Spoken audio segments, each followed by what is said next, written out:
Good morning, everybody. Heather here with Wellness Within Counseling. Today, we're going to talk about living in balance.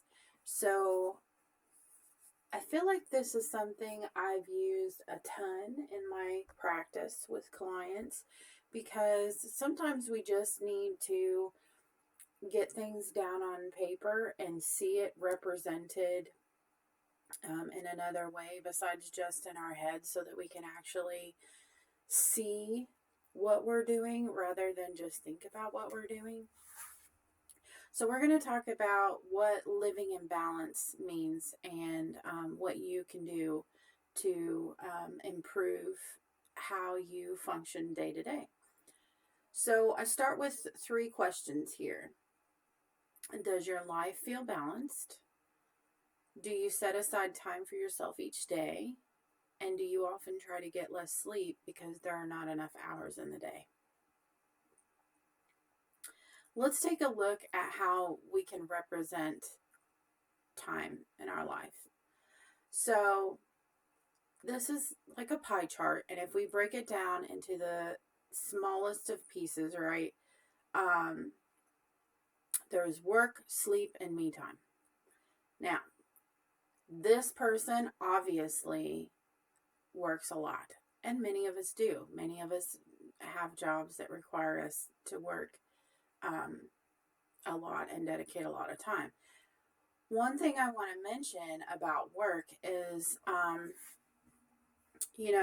based on your lifestyle, your work time can also include the time it takes you to commute, the time it takes you to get ready for work, or the time it takes you to get home. If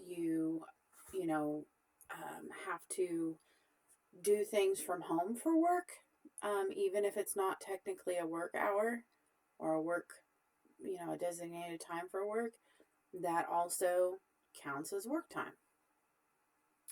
On the other hand, sleep, pretty basic. How many hours are you actually sleeping? Not how many hours are you like laying in bed scrolling on your phone, but actually sleeping. Because as I've said before, sleep is not something you should flex on. You're going to want to look for my topic on Maslow's hierarchy of needs to understand why that is just so important. But just to reiterate, you can't process very well the things that have gone on in the day or even recently if you're not getting good quality sleep. And good quality sleep requires you to be asleep.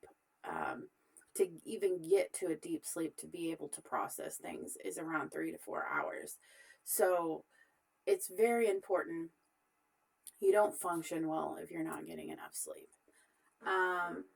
Okay, so that's sleep, and then me time.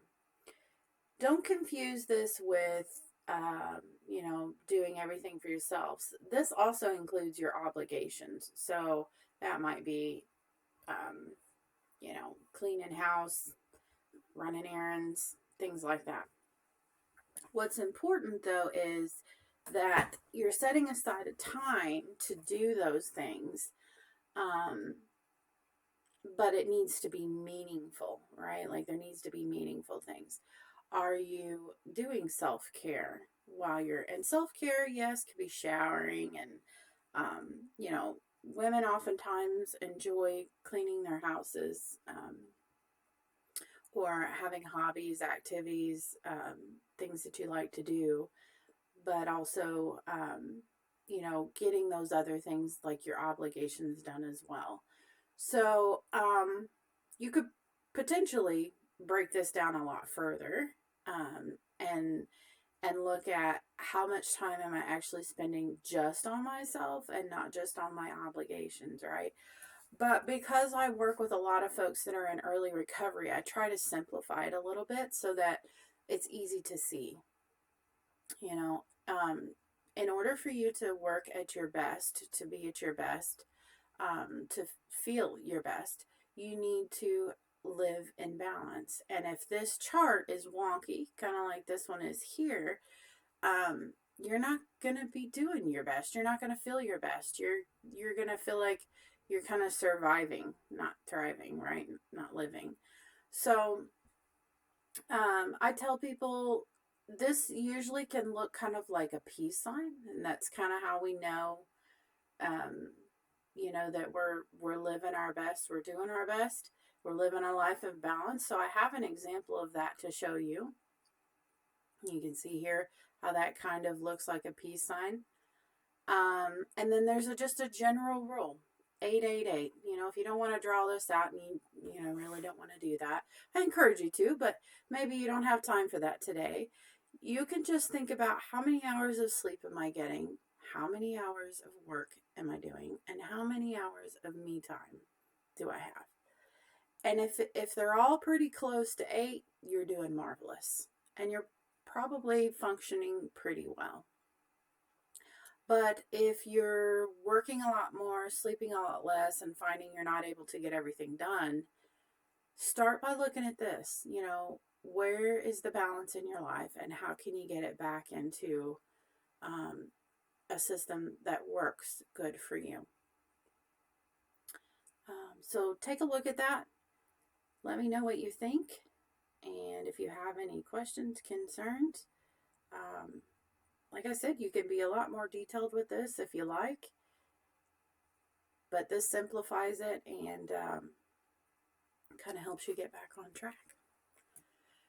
Hope you have a wonderful day. Peace and happiness be with you. Bye, guys.